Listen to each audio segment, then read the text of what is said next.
생후 16개월 아기가 학대로 숨졌습니다. 양모의 형은 무기징역이었는데요. 2심에서 징역 35년으로 줄었습니다. 한 남성은 재판부에 반성문을 수십 장 냈습니다. 그리고 선고를 하루 앞둔 밤 피해자를 찾아가 살해했습니다. 이 사건들의 공통점은 하나입니다. 전부 반성문이 등장한다는 거죠. 법원은 진지한 반성을 한 사람들의 죗값을 깎아주죠. 하지만 판사가 범죄자의 속마음을 얼마나 들여다볼 수 있었을까요?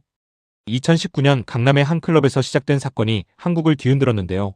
버닝썬 사건입니다. 핵심 인물로 지목된 건 한 가수였죠. 2015년 말부터 이듬해 초까지 그는 클럽 투자를 유치하려고 대만과 일본, 홍콩에서 온 투자자들에게 성매매를 알선했습니다. 도박과 폭행교사 등 적용된 혐의가 모두 9개였죠. 군사법원에서 열린 1심은 징역 3년이었습니다. 법정에서 그대로 구속됐죠. 그런데 항소심의 결론은 달랐습니다. 징역 1년 6개월. 정확히 절반이 됐습니다. 1심에서 그는 대부분의 혐의를 부인했습니다. 그런데 2심에서는 혐의를 인정하고 반성한다는 뜻을 밝혔죠. 항소심 재판부는 이 점을 참작했습니다.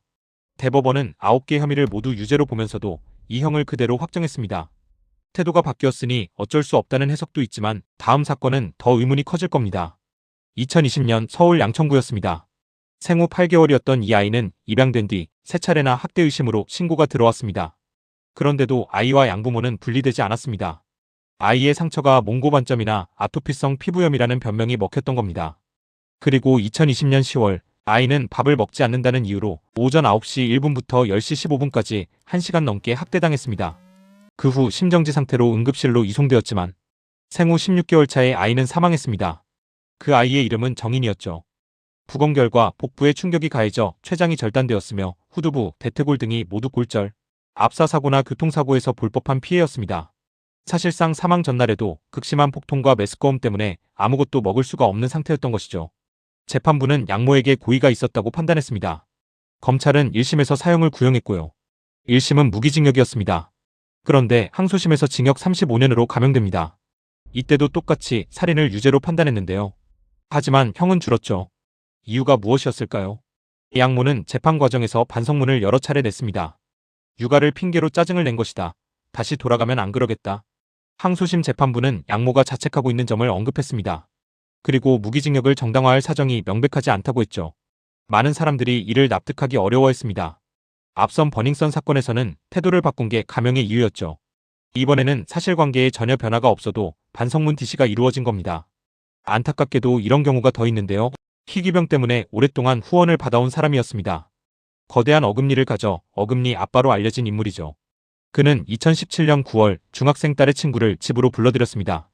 수면제를 먹여 재운 뒤 추행하고 피해자가 깨어나 소리를 지르며 저항하자 넥타이로 목을 졸라 살해했는데요. 시신은 여행용 가방에 넣어 강원도의 한 야산에 유기했죠. 1심 재판부는 사형을 선고했습니다. 범행을 치밀하게 계획했다고 봤죠.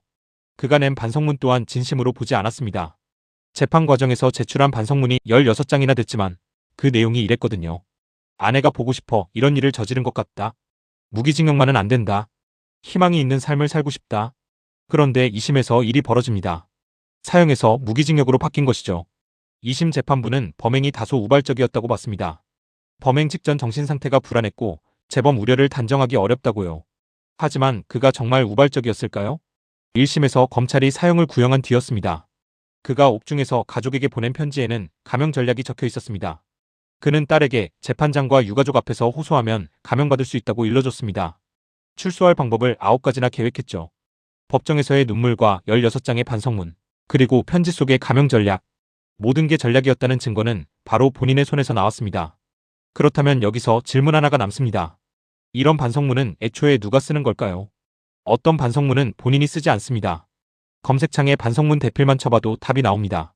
수십 개의 업체가 뜨는데요. 한 건당 2만원에서 50만원까지. 반성문, 탄원서, 서약서 등을 한 번에 묶은 패키지도 있죠. 이들의 문장은 이렇게 시작합니다. 존경하는 판사님께.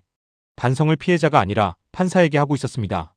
어떤 반성문은 중간에 의뢰인 이름이 다른 사람 이름으로 바뀌어 있기도 했죠. 복사해서 붙여넣은 흔적이었습니다. 대한변호사협회는 이런 대필을 한 변호사들을 징계하기도 했는데요. 이런 글이 얼마나 효과가 있길래 저러는 걸까요? 가장 잘 알려진 사례가 N번방 사건입니다. 이 사건은 텔레그램 대화방에서 벌어졌는데요. 가해자들은 경찰을 사칭해 피해자들의 개인정보를 얻었고 피해자들을 협박해 성착취물을 만들고 이를 유포했습니다. 범죄 상황을 실시간으로 공유하기도 했습니다. 피해자 중에는 미성년자도 있었죠. 이 사건의 주범은 1심 선고를 앞두고 반성문을 냈습니다. 112번이나. 그리고 최종 징역 42년을 받자 태도를 바꿔 피해자들을 비난하기 시작했죠. 여기서 반성문은 형을 깎지 못했습니다. 하지만 이 사건은 보여줍니다. 반성문이 그 진지한 반성과 분리될 수 있다는 사실을요. 그리고 마지막 사건은 이런 분리가 어디까지 갈 수 있는지를 보여줍니다. 오늘 사건 중 반성문의 본질을 가장 선명하게 보여주는 사건입니다. 2019년 서울교통공사에 근무하던 한 남성이 동료 여성에게 300번 넘게 연락하며 스토킹을 했습니다. 그뿐 아니라 불법 촬영한 영상으로 피해자를 협박하기도 했죠. 피해자는 2021년, 2022년에 그를 2차례나 고소했습니다. 그는 불구속 상태로 재판을 받았는데요. 이 재판 과정에서 그는 반성문을 제출했습니다. 한 번에 수십 장씩 여러 차례 냈죠. 이때 피해자는 탄원서에 엄중한 처벌을 믿기 때문에 합의 없이 버텼다고 적었습니다. 결국 검찰은 징역 9년을 구형했고 선고일은 9월 15일로 잡혔습니다. 그런데 그 선고를 하루 앞둔 9월 14일 밤이었습니다. 밤 8시 56분 신당역 여자 화장실. 그는 미리 준비한 흉기로 피해자를 살해했습니다.